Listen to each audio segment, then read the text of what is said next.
I'm back. I took a little break. I actually just recorded video 12 about the restraining order that was filed against me under very false pretenses. I encourage you to go back and look at that one. Actually, this is video 13. If you haven't seen the other ones, this is a long story. It has a lot of twists and turns. And I have put all of these videos on a YouTube channel too, which I'll link below so you can go watch all of them. They're also all on my Facebook page. And the Courthouse Kidnapping Facebook page. We have a couple other platforms coming. So this video, we're going to talk about just some of the lies that were submitted into court documents about me, blatant lies. And to do that, I'm not going to be reading from the court documents. Honestly, I have been milling over them for months now after the fact. And what I'm going to tell you today is just a portion of the lies. There's a lot more that I missed when I wrote this email. This email is it's the email that I sent to my court-appointed attorney after meeting her. I met her, so they filed for the restraining order, got it extended, where I was assigned her, and then on the next one was where I met her, and then this is the email I sent her after I met her. This was kind of closer to the beginning, up front. When I was given a court-appointed attorney, just like when they said I was going to be able to do a parental capacity agreement, just like when the first caseworker was fired for whatever, was no longer with the agency, and Jonathan Brown came. Every time someone new came into my case, I was very hopeful and I was relieved. And I think looking back, maybe that was pretty naive. But in my mind, I was like, thank goodness, somebody else is here. Somebody can save this. Like, these are smart. These are supposed to be smart people doing their job. Like, I don't know. But I can tell you that realizing how everything turned out and going back and replaying how it happened and going back through the records, and once I was able to heal a little bit from the crazy trauma that I was right in the middle of when all this was happening, that was caused mostly by them, 99% by them, maybe 100% by, yeah. But I feel like, and I'm not saying this definitively because I'm only speaking from my situation and what happened here, but it feels like, looking back, that the court-appointed attorney seems like a ruse to me. It seems like a ruse from the courts in my situation to paint some kind of semblance of fairness and equality or truth. Definitely fairness. And that wasn't what happened. She didn't do anything. She didn't really talk to me before, in between our court meetings. She didn't show up to the family partnership meeting at CPS. That was like, I joined via phone. She could have joined via phone. She did not do that. She silenced me the whole time, and then at the end kind of coerced me into signing over my children.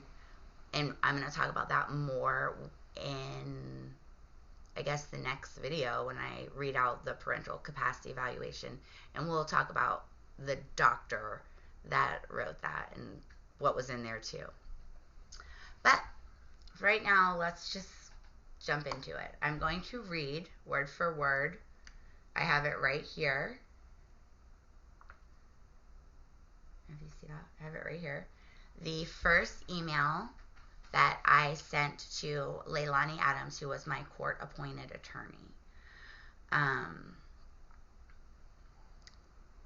Leilani Adams, when she's not doing court-appointed stuff, she works for the law firm Thomas Adams and Associates. I'm not sure if she like owns part of that and that's why her name's in it, or if she has a relative. I don't know, but I know that she works there for her paying clients. That's totally separate. So here we go. Miss Adams. Hi, I'm Jamie Grigolite. We met at my previous custody hearing for Ramona Grace Grigolite and Deacon Grossnickel. We have another coming up in 2 weeks. I wanted to touch base with you to explain in detail all the lies told in the affidavits submitted by Chris, Jennifer Brooks, and the blatant lies by CPS as well. I will also attach all the screenshots from the text messages between myself, which I did in this email. I'll also attach all the screenshots from the text messages between myself and the CPS worker to prove everything that I'm saying. Miss Woods, that was the original CPS, but this was before Jonathan Brown ever got involved. Her name, I don't remember her first name. I'll think of it. But that was the first CPS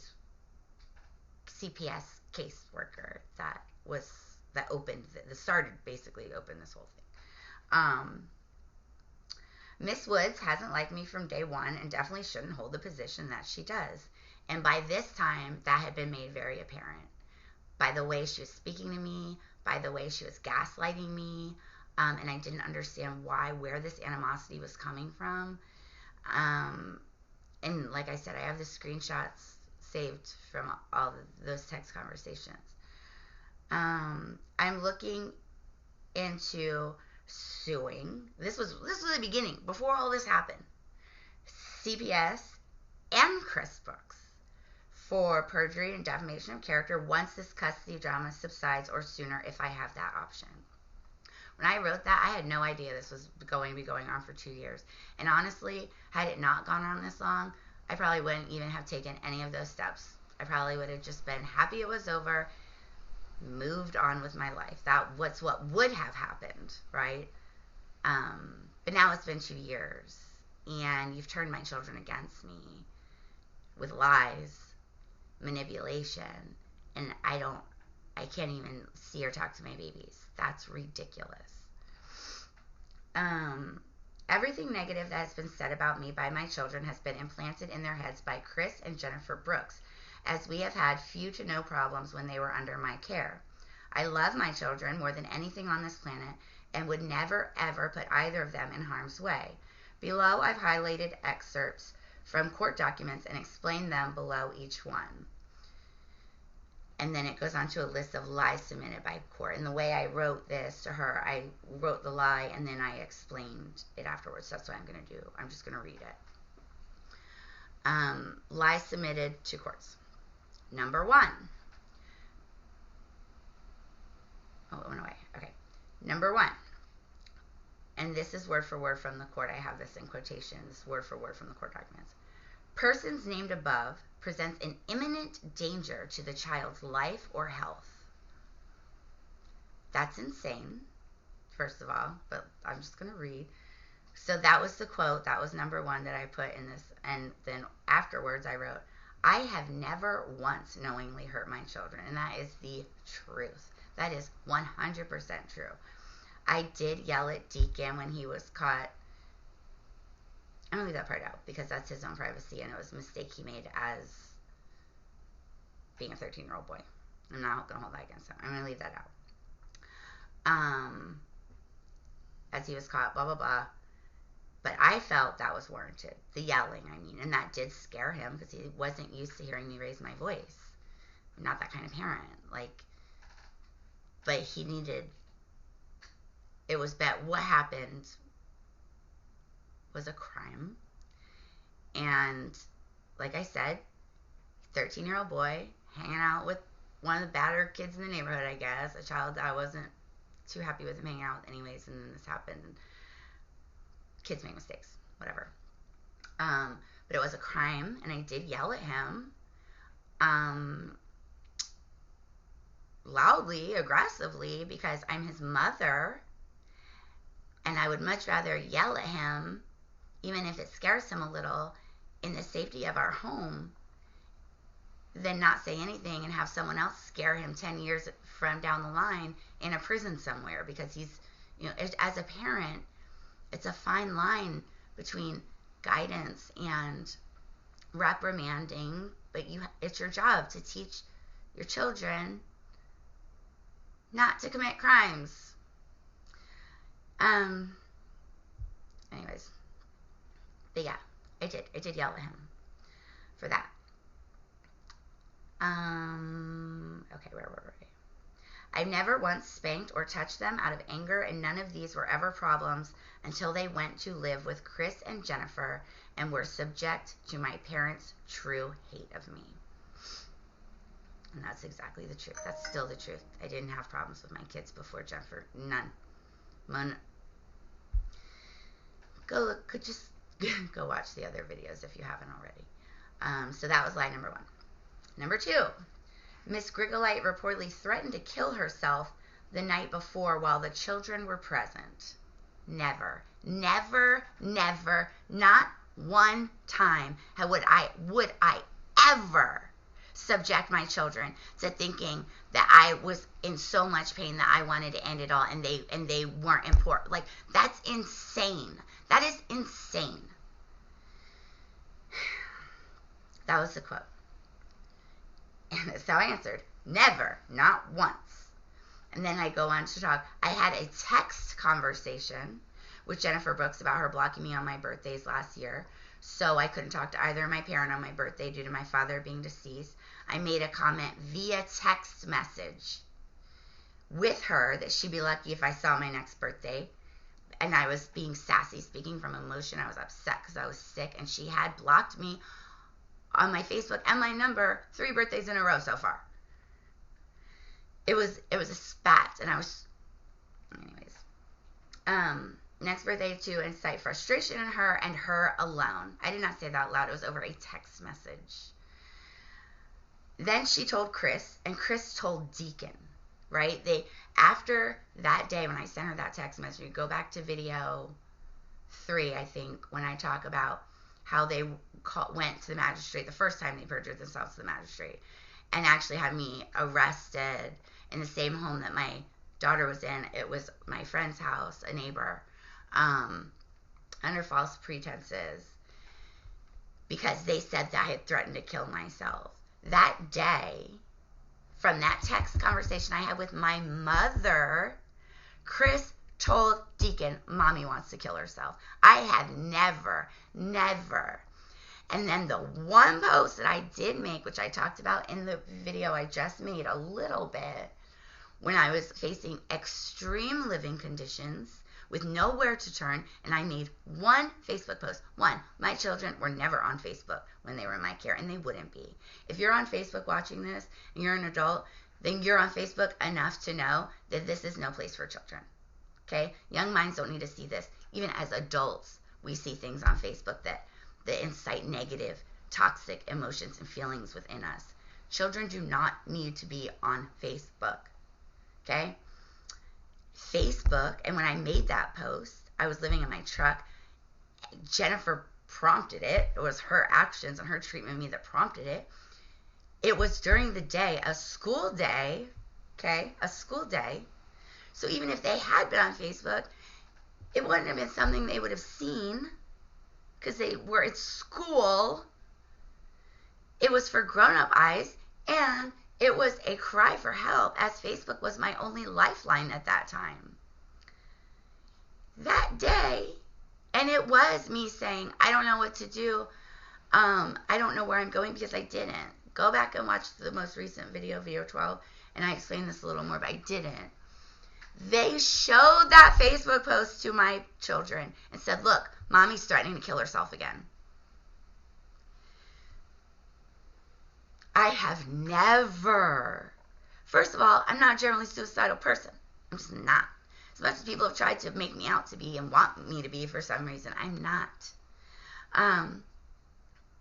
Anytime my children have ever heard anything about Mommy wanting to kill herself, which is insane, it has been from someone else. Never, not once. Never. Court documents say that I did that in front of my children, and I did not. I'll swear on my daddy's grave, on my own life, that has never, ever happened. I would not do that to my child. I would not do that to any child. These people are twisted. This is court documents, okay, that I'm citing in this email. That was lie number 2.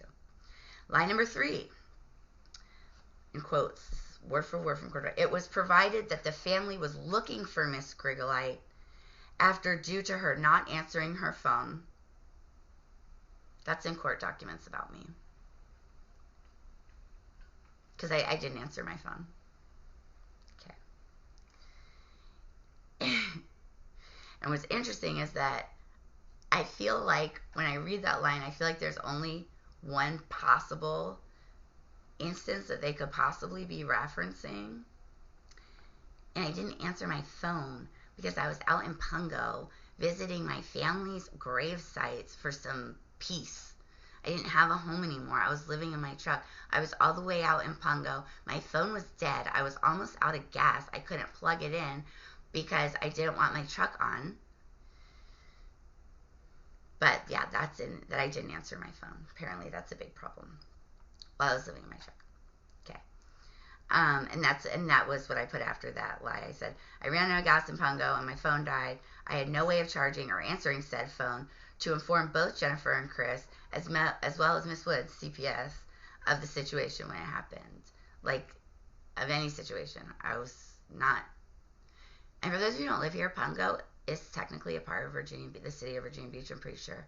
But it's like a little further. Like, it's like the country part. Virginia Beach is interesting because we have like little city, little country in Pungo. We got the beach like kind of everywhere. It's interesting. But that's where I was. Lie number 4. Miss Grigolite is sick and needs to go to the hospital. That was in court documents, that I was sick and needed to go to the hospital. Okay, let's talk about that. I'm going to tell you what I answered, but then I'm going to explain a little more. So my answer to that in this email to Leilani Adams was, I suffer from narcolepsy, fibromyalgia, and ADHD, none of which are treated in hospitals. Those are my conditions. Fibromyalgia, narcolepsy, and ADHD. Those were my documented diagnoses. Those aren't treated in hospitals at all.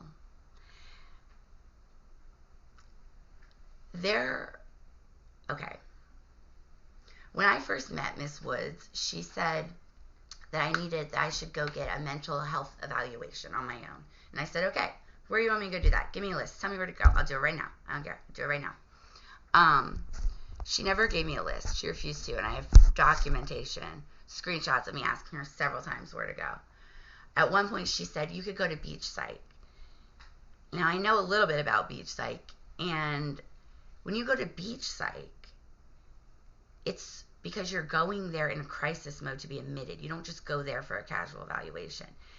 But just to be sure, I called Beach Psych and asked them, and they said, we don't do that. If you need to be admitted, I said, I don't need to be admitted. I was just told by this lady that I needed to go get a mental health evaluation. I'm trying to be as accommodating as I can. I'm trying to make this as easy as I can. Where do I go? And the lady was like, I don't know. I could Beach Psych. It's not her job. But to go to Beach Psych, you're going to be admitted.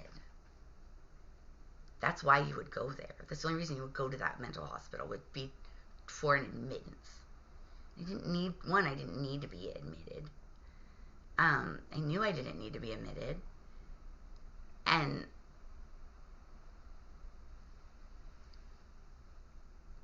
there's so much that I want to say. It seems like I'm saying a lot, but there's so much I want to say that I'm actually really holding back. So that was lie number 4. Sick and needs to go to the hospital. Oh my God. And they continued to tell Ramona that. The first time that she contacted me, and we'll talk about that text message. I don't know if I'll read word for word because I really do want to respect my baby's privacy as much as I possibly can while still telling the story because it really needs to be told.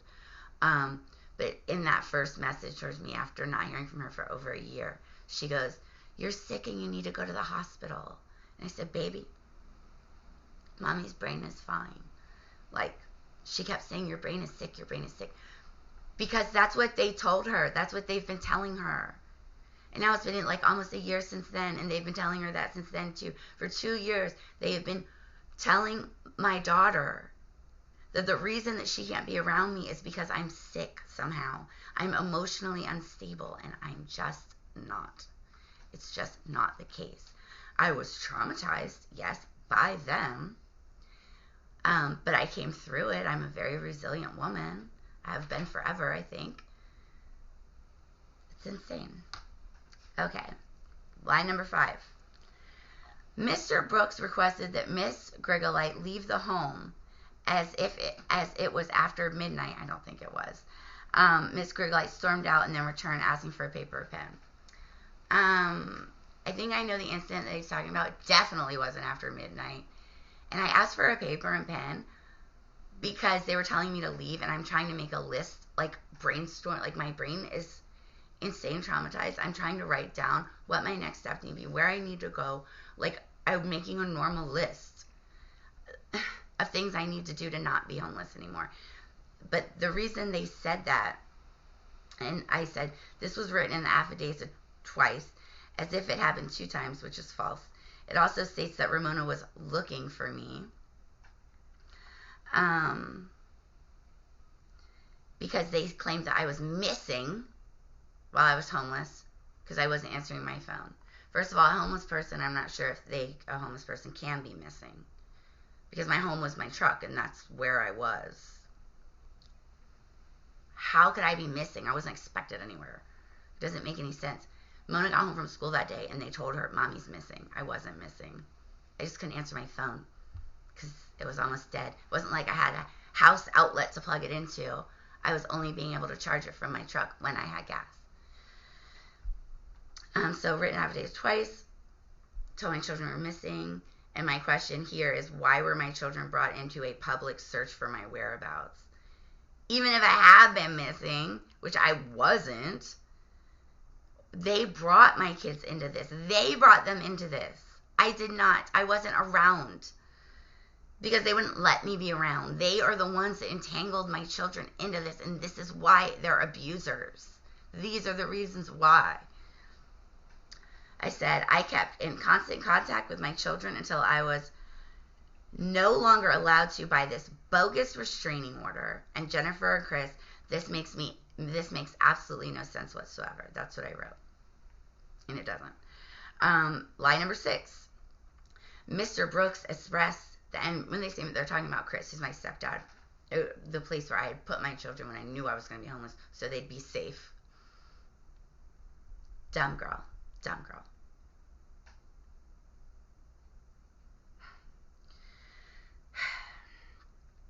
Lie number 6. Mr. Brooks expressed that Miss Grigolite has stated several times that she would self-harm and Deacon was present during one occurrence. Never once. Never. Never. Never. That never happened. And I said, and I was taught, so then I go in to talk about the time, that same text message where they tried to have me, they had me picked up by police to be evaluated at the hospital, which I ended up just going home because the hospital's like, there's something wrong with you. I say, I'm talking about that, and I say, once via text message to get a rise out of Mrs. Brooks after years of emotional abuse that wasn't even a suicide attempt. I mean, it wasn't even a suicide threat. It was just me being nasty over text message, not in front of my kids. That was supposed to be between me and her. And then I talk about the post that I made, which I talked about once again in the last video. Go watch the last video, and a lot of what I'm saying right now will make a lot more sense. That it was a cry for help that I put on Facebook, and it wasn't what anyone thought it was. Once again, never in front of my children. My children weren't on Facebook. My baby girl was 10. Deacon was 13. No, they weren't on Facebook. Lie number 7. Miss Grigolite suffers from mental health illnesses and also makes up medical diagnoses. This is what I put. I said, I've signed over my medical records twice now, and I had to CPS. I said, this one just takes one person this is my, keep in mind, I'm reading from an email to my attorney, the first email that I sent her. I said, I have signed over my medical records twice now. This one just takes one person doing their due diligence to figure out that I've fabricated nothing. And my mental illness or ADHD, which is treated and hardly a reason to be separated from one's own children. And I want to add to this now. That was what I put in this email. Saying that I make up diagnoses is very interesting. As we spoke earlier in a couple of the other videos, how the military, there are reasons, and if you go back to the disability video, I talk about this, there are reasons why I didn't actually apply for disability at the time. The military had already acknowledged that I was physically ill, already acknowledged that I had medical illnesses and conditions. And that's why Josh didn't have to move to San Diego. Signed by multiple levels of people in the military, signed by Josh, completely conflicting to what he's putting in now. He signed the paper saying I was sick to get out of going to San Diego. Now he's signing these saying that I'm making up to get his kids. Well, which one is it, Josh? You can't change the reality of that situation because you want a certain outcome.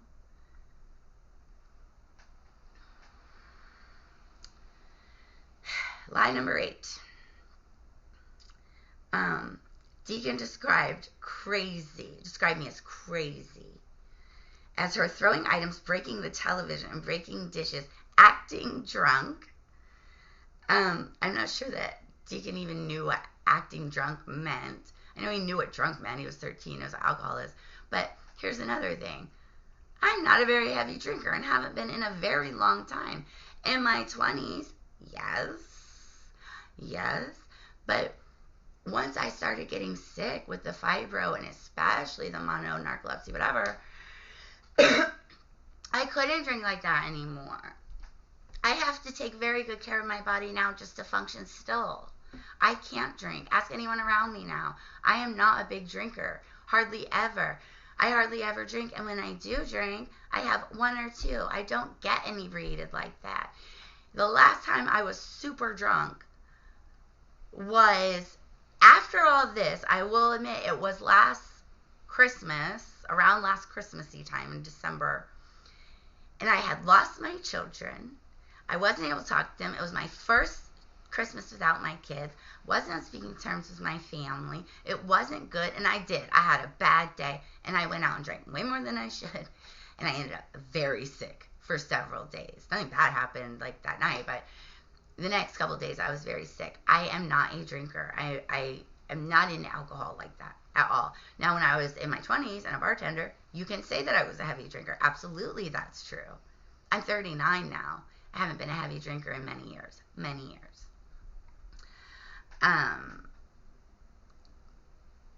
Which is defined as overreacting, making weird statements to include someone letting the dogs out of the home.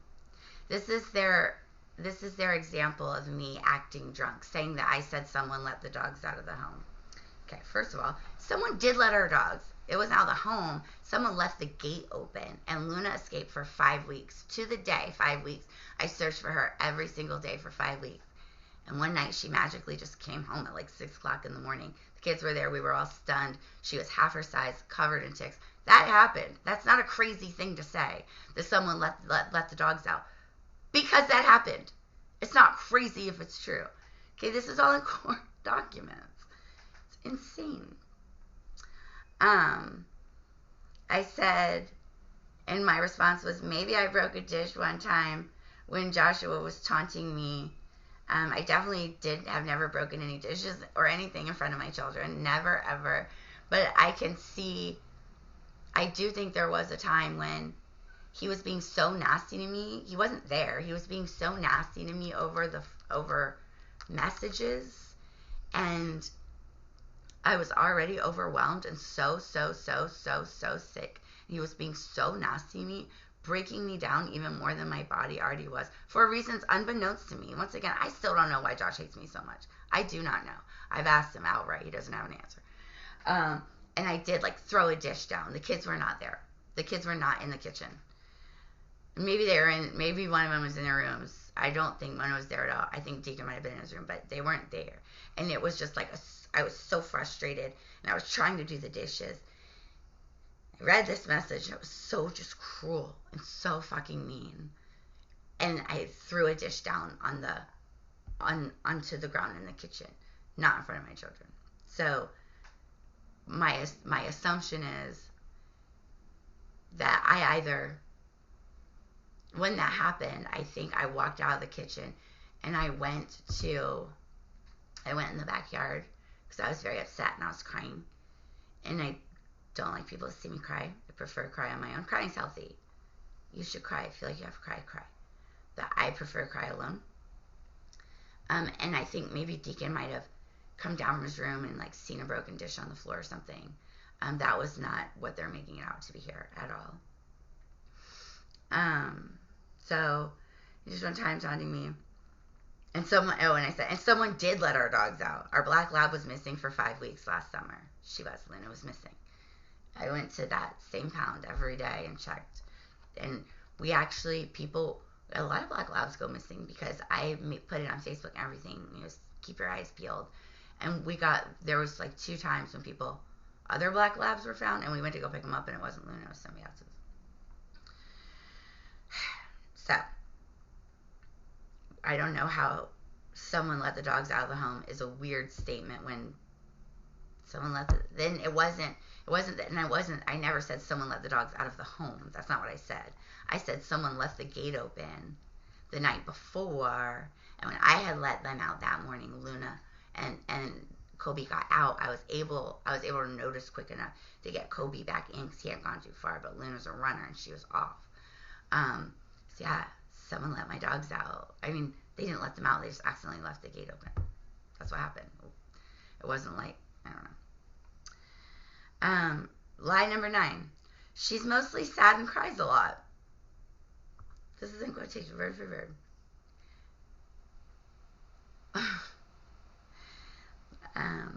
I'm just going to write what I wrote.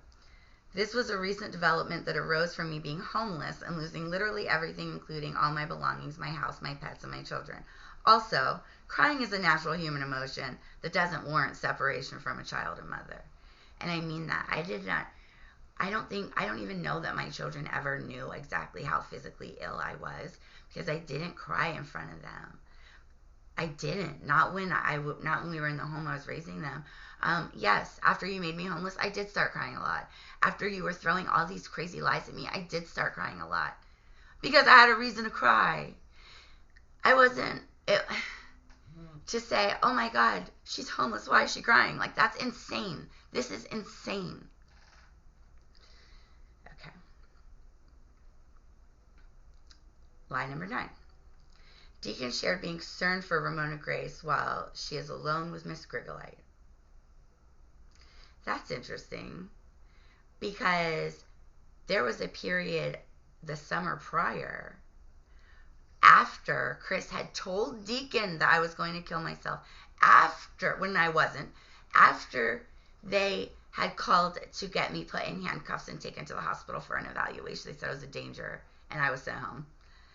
After the CPS, the first false CPS one that they called in that was immediately dropped, they had already started their brainwashing of Deacon. This is very clear to me now. And they had taken Deacon, and I was texting him, texting, baby, you want to come home? You want to come home? They were not ringing back. There was nobody saying, hey, and he was 13 at this point. No. I feel like he was 12. There was nobody saying, hey, you should go home to your mom. Nobody. Because the people that he was with were the people who were trying to make me look like something I wasn't to begin with. And they very much did that with him too. And I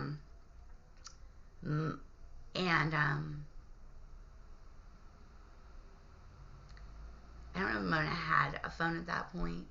I know there was a time when she had lost her phone. I couldn't afford to get another one. But he never expressed to me, and I'm not sure to her either, any concern about, because Mona was with for over 2 months they had him and refused to bring him home to me. And his dad, who wasn't really in his life that much anyways, ever just sided with them, was on board with it. And then that was kind of what led to them figuring out that me and Travis' divorce had never gone through, because they had coerced Travis into trying to file for custody because they were saying all these things to him. After that was over, me and Travis agreed that they had been lying, that they were liars.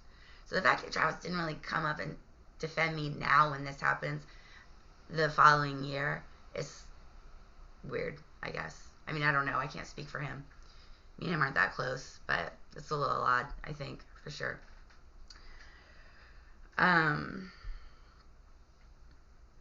So here we go. I'm going to stay with Chris. Remember, not once did he reach out and try to contact his sister, even though they both. Oh, so I guess they did have phones then. We attempted to reach out to him frequently. This was obviously once again placed in his head by Chris and Jennifer, as most of this was. Lie 11, where they put something due to Miss Grigolite's unstable mental health history. This is being told by people who hadn't been in my life for years. Years, okay? This is what I put. I said, I was once treated for bipolar disorder, because that was true, but haven't been in several years, as those symptoms quickly faded shortly after my ex-husband moved out, and I was no longer, I'm talking about Josh there, and I was no longer being so intensely emotionally abused. My doctor and I both agreed that the condition was more situational, meaning it wasn't the correct diagnosis at the time. I was displaying symptoms of bipolar a lot, maybe not a lot, but a little bit, I guess. But after he left, and I didn't need mood stabilizers anymore. I haven't been on mood stabilizers in years, because after Josh left and I wasn't being tormented, I didn't need them. It was his treatment of me that made me feel so emotionally unstable. And once he was gone, that instability was also gone. I didn't need them. So my doctor and I both agreed that the condition was more situational due to the overwhelming negative stimuli I was subjected to on a daily basis living with him. Lie number 12. And this is talking about, and I don't know if I'll go over the response, because this is exactly what the whole last video was about.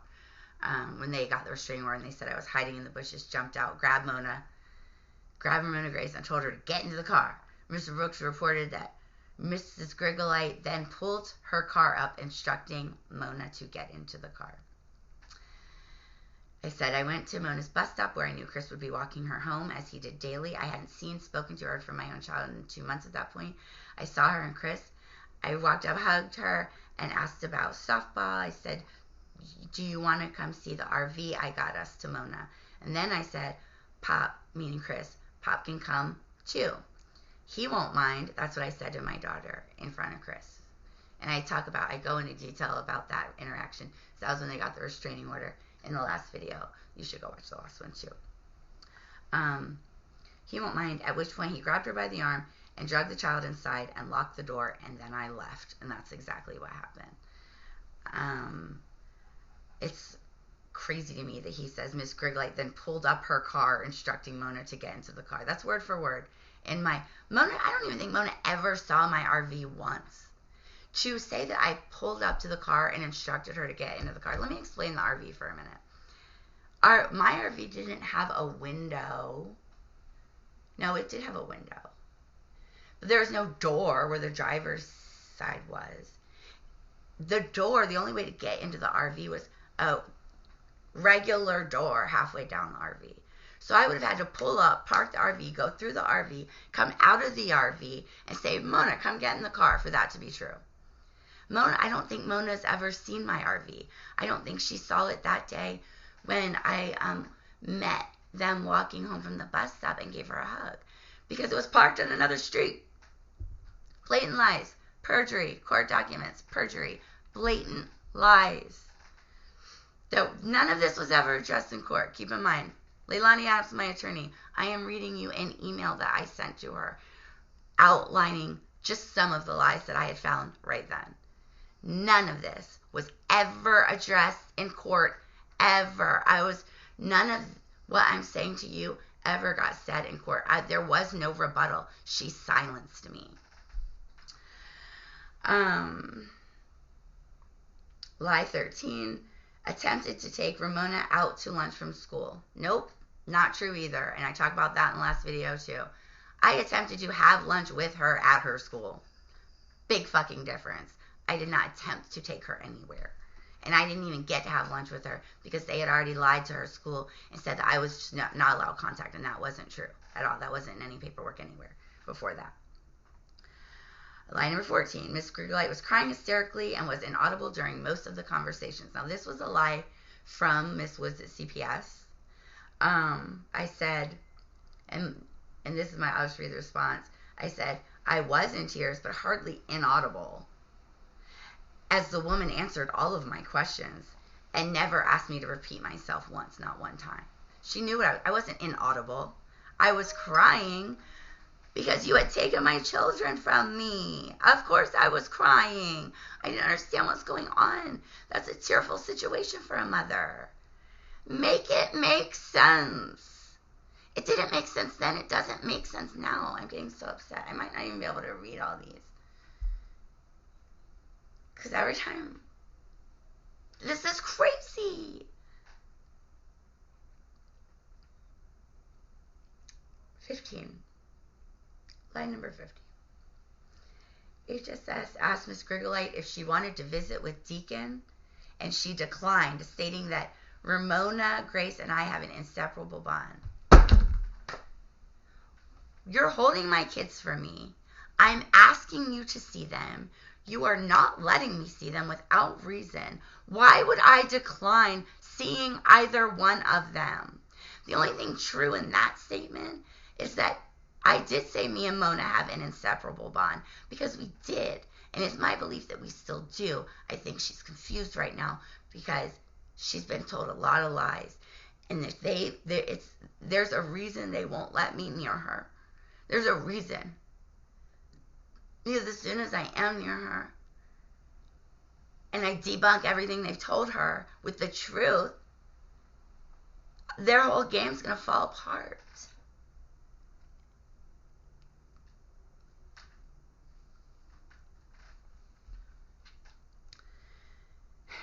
So, yes, I was crying. I was not hysterical or inaudible in any of those conversations. And that's what I put. I said I was in tears but hardly inaudible as the woman answered all my questions at once. Okay, so we were back on Deacon. And I wrote to Leilani Adams, I was never asked to visit with either child. Either child. I was begging this crazy CPS to see my children who had been taken by Jennifer and Chris. And they did this whole weird thing with CPS. Okay, line number 16. Miss Grigolite denied having another safety plan option for Ramona and Deacon. I said I did have another safety plan, and the only safety plan I could come up with, once I realized what Jennifer and Chris were doing, and I went to CPS and said, look what they're doing. They have cut off all contact.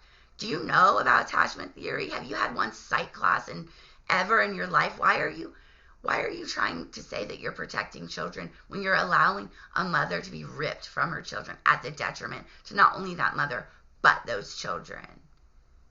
As psychologically proven through decades. And when I think about it, the only safety plan that I could think of was maybe I asked them if maybe they could ask Donna, who's Josh's Mona's great grandma, Josh's grandma. I said, could they ask her if Mona could stay there? And then I was going to ask Deacon's aunt, Chrissy, who, that's another interesting development that happened. I was going to ask her if she could watch Deacon, as she had said before that, she would help out in any way she could, like months before this. I'm I don't think they ever asked anybody, but those were my two options. Those were the two people out of all the people that I didn't trust. Those were the two people I didn't trust the least, I guess, and they're both mothers. Lisa had already assaulted me. I didn't see. Also, Lisa's a hoarder. Her house is absolutely disgusting, which makes it so ironic that she tells everybody my house is so gross, because she has years, decades of shit piled in her house. There's bugs, there's roaches, there's spiders.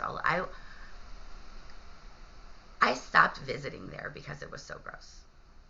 Well, and because they were mean to me. But before they even started being mean to me, I started telling Josh, like, the house is gross. I just don't want to go there. But I did have a safety plan, and it was never followed up on. But in the court records, it says that I had no other plan. I did. Bald-faced lie. So these are lies not only being told by Chris, okay, but also being told by CPS, Miss Woods, who's, from what I understand, is no longer a CPS caseworker because she was fired halfway through this, and that's when Jonathan Brown stepped in.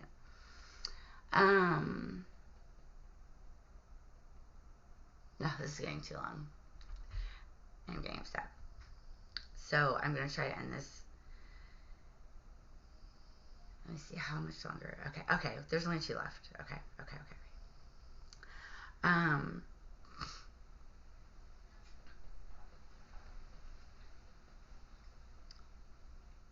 Okay, here we go. Number 17. Mrs. Grigolite provided that CPS is not doing their job and reunification of the family, which they weren't and they still haven't. CPS, Jonathan Brown, where are my children? 2 years. My babies. You took my babies from me for 2 years now. What I was saying was true. You weren't. You were never trying to reunify me and my children. And that's very clear now. I even believed you when you said that. Okay. So now lie number 17. Ms. Grigolite provided that CPS is not doing their job in reunifying family. She hung up on FSS Woods and did not answer when FSS, I think that stands for like because Miss Woods was the caseworker, tried to call back. At one time, there was a phone call with her when I was very upset. She was not answering my messages. I said, I'm going to let you go now because this isn't getting anywhere. I said, I hope you have a wonderful day. Goodbye. And I hung up. I did not wait for her to say goodbye to me. I did hang up. She never tried to call me back. She did not try to call me back right then after that. No, she didn't. There's probably a reason why she was fired. This is probably why she was fired. I was never given the reason why Miss Woods was fired, but I'm assuming that this is why. Because she's a liar. Stuff like this, okay? And I was right. They weren't doing their job. You didn't protect my children. Child Protective Service, you did not protect my children. You abducted them. You put them with their abusers. That's 100% true. And that truth will continue to pour out over the next few years. I believe that to be true, too. Lie number 18. Oh, this is when they're talking about when they bring up the first CPS. Okay, so this is very interesting, too, because they're referencing what this is in reference to is that first time they perjured themselves to CPS a few days after perjuring themselves to the magistrate. And these were part of their claims, okay? In these court records, it says their claims, but nowhere in the court records does it say that that case was dismissed completely, and I never heard from that lady ever again because she came to my home, saw that it was lies, and left. And I got a closure letter like a couple weeks later via email. That's not put in. But they're false allegations. This is a perjury of perjury. Their false allegations are put in here for that old CPS case that they started as if it was true. It was alleged that the home was not clean with dirty dishes, dog feces. There was not dog feces in my house. I mean, every now and then Bailey would have an accident when she got excited, but it was cleaned up immediately. And Bailey was an old dog. She was blind. And inadequate food in the home. And we're going to come back and talk about the food situation, too. I wouldn't say there was inadequate food in my home. I would say that we didn't have a lot of options because Joshua, who was getting paid by the military to feed 3 dependents wasn't giving me enough money for groceries. Even though the military was giving him money to give to me for groceries. I was his wife. He got a brand new bank account that his paychecks went into. I had nothing. He cut off all ties. Like, he would put a little bit in our joint bank account once or twice a month. That wasn't enough. I was doing grocery shopping at the dollar store. So yes, it's true that we didn't have abundance of food in the home. Even though the military was paying for us to eat, we weren't getting paid to eat, not from Joshua. I don't know what he was using that money for. I had already paid off all his credit cards by giving him like $14,000 before he moved out. So he wasn't paying credit card bills.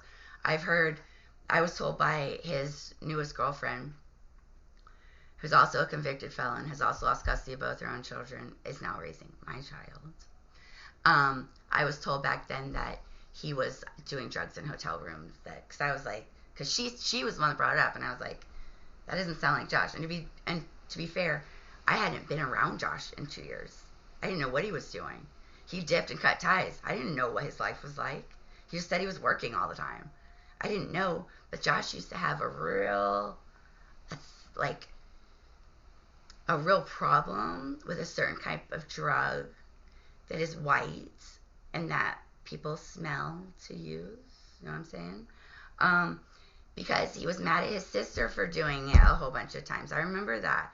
He acted like he was so disappointed. And then Emily was the one that told me that he was doing it. He was trying it himself after he had left his family. So I'm assuming that's where his money was going to. It wasn't going to feed us. I was having to shop at the dollar store. You didn't hear me complain about that then. There is so much that I had kept to myself to protect my children, and because I never thought this was anyone else's business, because it wasn't. But now it's come to a point where it needs to be other people's business, because I have been fighting on my own for what's right for years now, and I've gotten nowhere. It's time. And now I'm getting all these other messages from like similar stuff happening to other parents. And now I know it's really time. I'm not the type of person who could see something messed up happening and just look the other way. I'm not that. I can't do that. If I see someone's being hurt or wronged or there's injustice, I feel like as a human being, I should try to help, do what I can do to help. That's what we should be as humans. Human beings thrive in numbers for a reason, guys. Like, now that I know that so many other parents, CVS is doing this to other people, the court's doing this to other people, between my court-appointed attorney, Leilani Adams, and the guardian ad litem, which I'm going to make a quick video about too. It won't be very long, so I didn't have very much experience with her. I had one interaction with her, and that was after it was over, and it was like 4 sentences. I'll talk about that. It's going to be short. Maybe I'll make that video next, since it's going to be so short. But these are all the lies, and I've given you the rebuttals to those lies, rebuttals that were never brought up in court. Leilani Adams, this was the email that I sent to Leilani Adams, that none of these were addressed. Nothing. None of this was addressed. Blatant lies in court documents about me, still to this day in court documents about me, that aren't even close to being true. I don't know. After speaking to a few other attorneys over the last year, it's interesting because I've heard a few people say that Leilani Adams is actually a really good lawyer. And maybe that's true. Maybe she has the capacity to be a good lawyer. Maybe she just didn't care here. Maybe her and Jana Naderman, the opposing lawyer, are friends. There's no reason for none of these to have been addressed. And there's so many more that I've found since going over them more recently. There's no reason that this stuff shouldn't have been brought up in front of a judge. And I go back to saying, when I go back to the gratitude video, how I am not upset with that judge, and I don't think that the judge residing over this custody case did anything wrong. She was respectful of me. She would have had no way of knowing that what was on the papers in front of her were lies, because my lawyer, the court-appointed lawyer, Leilani Adams, never told her they were lies. They were never told. That was never said. And that should have been said. Judge, lawyer, client. Nothing.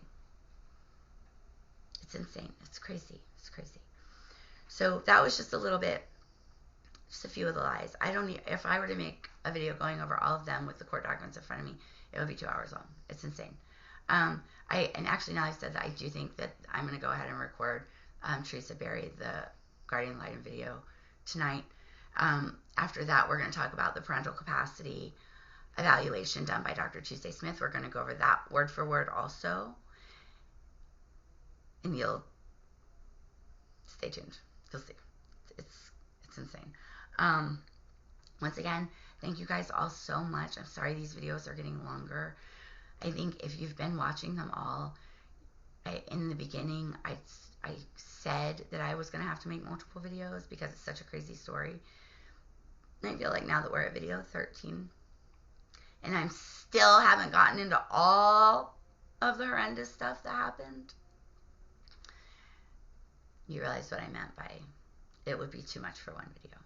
There's just too much. There's too many players, too many characters, too many liars, too much betrayal, too many crimes committed for this to all fit in one video. So once again, thank you so much. I'll link the YouTube channel below.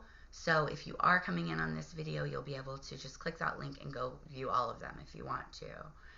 Also link my spread shop, which I have t-shirts that I'm trying to raise money to help with legal fees to fight for my babies back, and the GoFundMe as well. But thank you guys so much.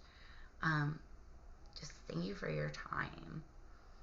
This should never have, this is insane. This shouldn't be allowed ever. So